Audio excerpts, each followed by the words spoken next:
sénatrice Mention. La parole est à vous. Merci, Monsieur le Président. Ma question, la première question est pour Monsieur Robitaille.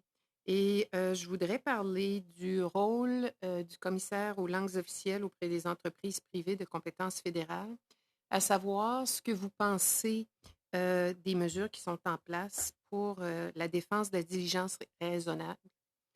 À savoir,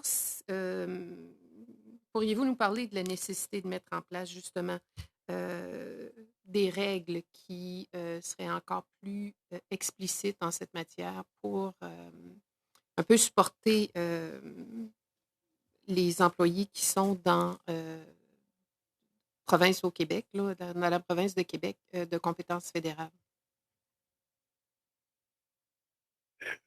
Vous me direz, Madame la sénatrice, si je réponds bien à votre question. Je ne suis pas certain là, de saisir toutes euh, les, euh, les subtilités, là, mais à mon avis, c'est important de donner des pouvoirs aux commissaires aux langues officielles pour assurer le respect de la loi, ne serait-ce que parce que ça assure une accessibilité, je dirais, à la justice en matière de droit linguistique, puisque plutôt que de s'adresser aux tribunaux, ce qu'il faut faire actuellement, si on veut que la Charte de la langue française du Québec, par exemple, s'applique aux entreprises fédérales, il faudrait s'adresser aux tribunaux.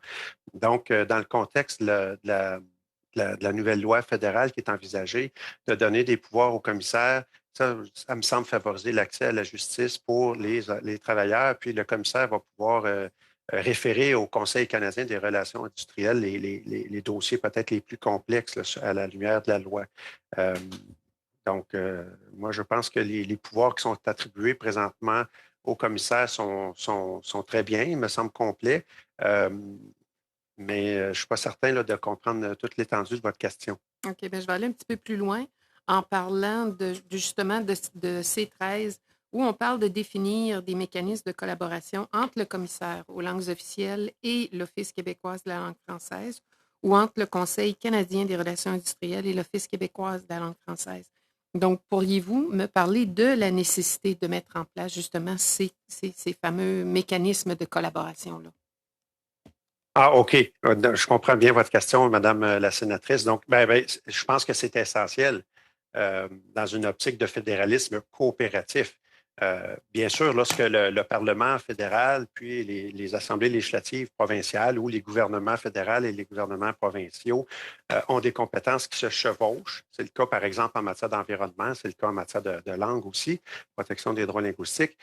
Il me semble important que les autorités gouvernementales collaborent puis mettent en place des processus conjoints si on veut éviter, si on veut être plus efficace. Donc, oui, c'est très important il me semble que le commissaire des langues officielles ait ce pouvoir-là. Il me semble aussi que le ministre qui est chargé de l'application de la loi a ce pouvoir-là aussi qui est prévu, il me semble, dans la loi. Donc, c'est sûr qu'il y a des questions constitutionnelles et juridiques qui vont continuer de se poser avec la nouvelle loi qui est proposée. D'une part, on ne connaît pas encore très bien, et ce n'est pas une critique, là, les gouvernements font souvent ça, on ne connaît pas encore très bien le détail des droits linguistiques qui sont reconnus. Il y a des grands principes qui sont fixés dans la loi, mais c'est évident que les règlements vont venir encadrer et baliser de façon plus détaillée.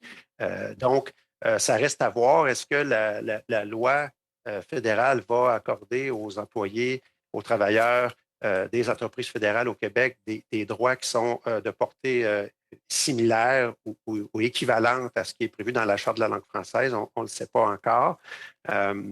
Mais il me semble évidemment que la clé, comme vous le mentionnez, est dans la collaboration et la coopération des instances gouvernementales pour essayer d'avoir un régime qui est équivalent et pas à géométrie variable selon l'endroit où on travaille.